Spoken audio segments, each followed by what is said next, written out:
to be riding and reviewing motorcycles, especially when it's been raining like crazy since morning. So let's get to it. Yamaha does listen to its customers and take their suggestions very seriously. So much so that they built an entire motorcycle based on combined suggestions. The new Yamaha FZ. It is the newest family member of the FZ series.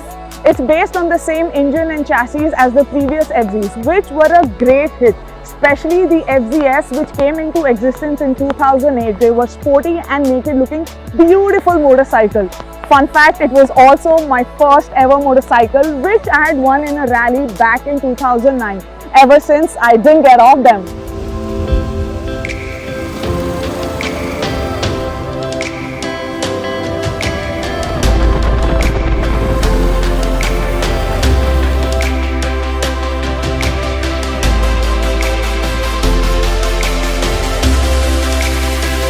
Let's start with how different the motorcycle looks from all the available motorcycles in the same segment. It's retro for sure, modern because of the round bifunctional LED DRL headlamp with 3 sleek position lights. The tank is tear-shaped and quite broad, which gives it a very bulky front. On the sides, it does carry a good-looking pair of radiator shrouds, which are purely cosmetic because this motorcycle does not have a radiator. It's got 2-level tuck-and-roll seat, which is wide, long and well cushioned. Towards the rear, under the seat, the LED tail lamp looks decent, surrounded by removable grab rails. The FZ-X rides on MRF dual-purpose block pattern tires, supported by telescopic suspension with front fork boot.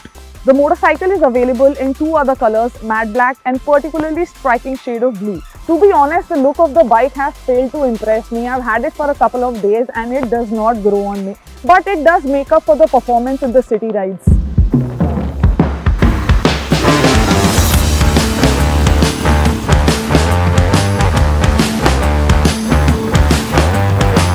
Now what's interesting and new on the bike is the new instrumental cluster, which comes packed with a number of features. With 3000 rupees extra for the top model, the bike will be compatible with Yamaha's new Y-Connect Bluetooth app, which brings in new features like fuel consumption, maintenance recommendations, calling alert, engine RPM, real-time fuel consumption notifies in case of LE malfunction, and for security shows last parking location. Now what is missing is the gear position indicator, and it does not support turn-by-turn navigation, which I feel is important and comes in handy. Now these days what's become important is a charging socket, and Yamaha has provided with a 12-volt power outlet right where you look at. It also has a side stand engine cutoff switch. Let's talk about the comfort, handling and riding performance of the motorcycle. The riding position is comfortable, handlebars are upright, even the foot pegs are up. The seat has a good space for rider and the pillion and even some luggage if you want. The fuel tank looks very bulky and it stores 10 liters of fuel, 3 liters less than the previous FZs, which means more pit stops to the fuel station. Surprisingly, I do not remember tiptoeing on a commuter motorcycle. This one is a first. I mean, it's good for taller guys, but I'm not sure about the average Indian human beings.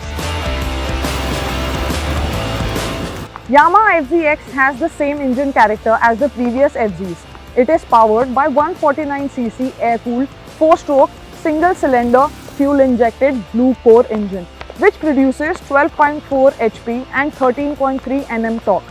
For safety, it gets the Bosch single-channel ABS, 282mm disc brake in the front and 220mm disc brake at the rear.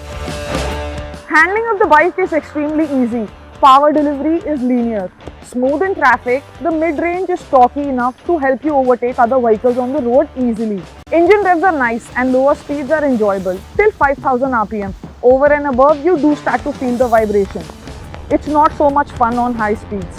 The refinement is decent but not the sharpest and finest in the market, which was quite a surprise for me because Yamaha is known for its top performance motorcycle, even in the commuter segment like the previous FZs.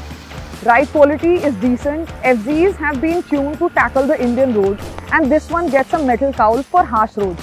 Talking about metal, bike is loaded with metal parts, making it 4 kgs heavier than before. Although the bike still feels light on its feet even at 139 kgs. I have no complaints with the braking, it's adequate. Suspension travel and ground clearance remains the same, but MRF tires don't appreciate being pushed too hard. At the corners, the bike is decent but not as good as FZs though. Also, the turning radius of the bike is more maybe because of the hunky looking tank in the front. Okay, now I'm sure you all want to hear the sound.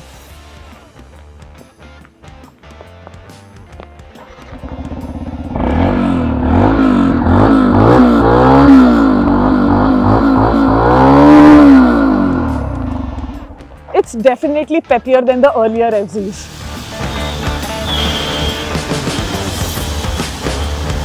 My verdict, it's a good commuter motorcycle and makes your daily commuting needs very easy and joyful. But at long runs, it does leave you asking for more. It's available at 1,17,554 rupees, which is a good catch, especially if you love the way it looks.